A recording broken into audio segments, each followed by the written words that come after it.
بسم اللہ الرحمن الرحیم۔ السلام علیکم۔ امید ہے آپ سب خیریت سے ہوں گے۔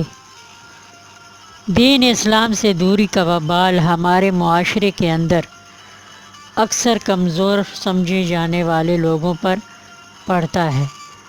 عورت ہمارے معاشرے میں کمزور سمجھی جاتی ہے اور ماں کو ہمارے گھروں کے اندر سب سے کمزور سمجھا جاتا ہے۔ حالانکہ حقیقت یہ ہے کہ ماں سے زیادہ طاقتور کوئی اور نہیں۔ ماں اپنی اولاد کے لیے جتنی تکلیفیں سہتی ہے وہ حد سے بھی سوا ہوتی ہیں، مگر ماں ان تکلیفوں کے باوجود زندہ رہتی ہے، اپنی لازوال طاقت کے ساتھ زندہ رہتی ہے۔ اپنی اولاد کی حفاظت کے لیے ہر پل اس سپاہی کی طرح ڈٹی کھڑی رہتی ہے جو اپنی سرحدوں کی حفاظت کے لیے بارڈر پر دن رات کھڑا رہتا ہے۔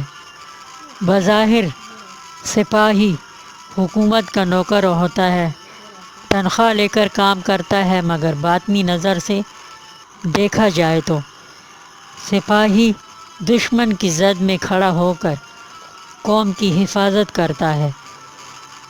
سپاہی کی اس جذبے سے بڑی کوئی شے نہیں ہے جس جذبے کے ساتھ وہ دشمنوں کی زد میں کھڑا ہو کر اپنی قوم، اپنے ملک کو آڑ فراہم کرتا ہے۔ ایک ماں بھی ایسی ہی ہوتی ہے۔ بظاہر تو ماں کو اسی دن مر جانا چاہیے جس دن وہ بچہ پیدا کرتی ہے۔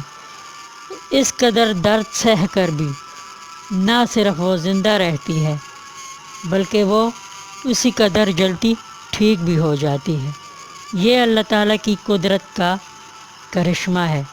ایک ماں پر اللہ تعالیٰ کی رحمت ہے کہ ہر بار شدید درد اور تکلیف میں وہ اپنے آپ سے عہد کرتی ہے کہ اگر وہ بچ گئی تو وہ دوبارہ کبھی ماں نہیں بنے گی، مگر بچے کی پیدائش کے چند دنوں بعد ہی وہ اللہ تعالیٰ کے خاص رحم و کرم کی بدولت تمام دردوں اور تکلیفوں کو قطعاً بھول چکی ہوتی ہے۔ نہ صرف بھول چکی ہوتی ہے بلکہ اسی جذبے اور طاقت کے ساتھ بچے کی دیکھ بھال میں دن رات ایک کر دیتی ہے۔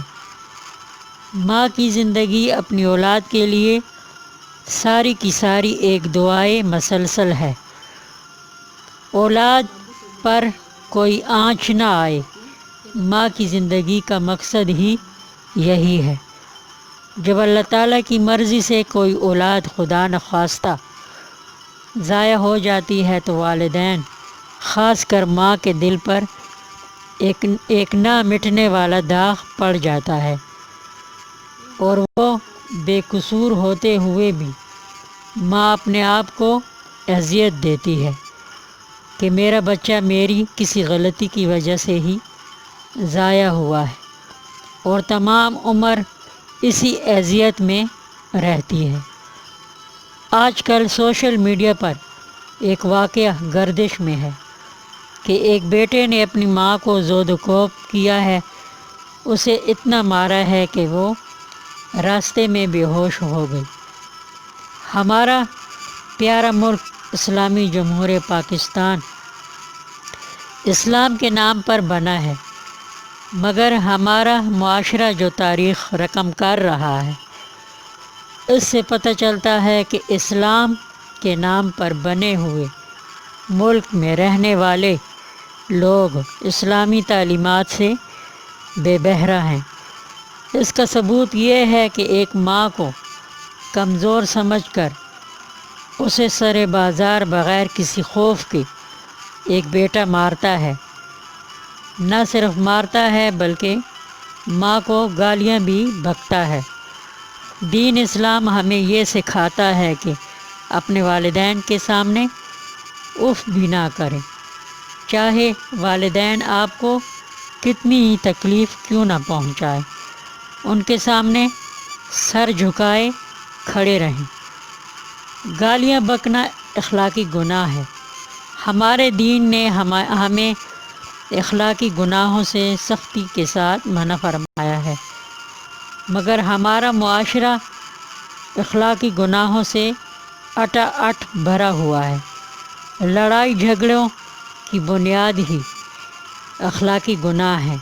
گالیاں بکنا، جھوٹ بولنا، دوسروں کو حقیر سمجھ کر ان کی برائیاں کرنا، اپنے آپ کو معصوم سمجھنا اور دوسروں کو گناہ گار سمجھنا، یہ سب اخلاقی گناہ ہے۔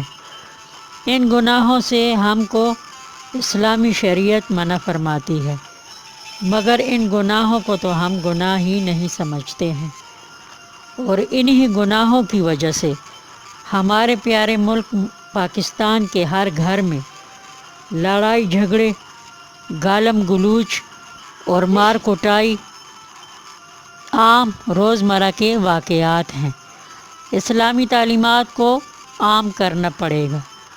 اپنے بچوں کو اپنے گھر کے اندر اسلامی تعلیم دینا پڑے گی۔ اسلامی تعلیم اور اسلامی اقدار کے خد و خال پر اپنے بچوں کی تربیت والدین کا فرض ہے۔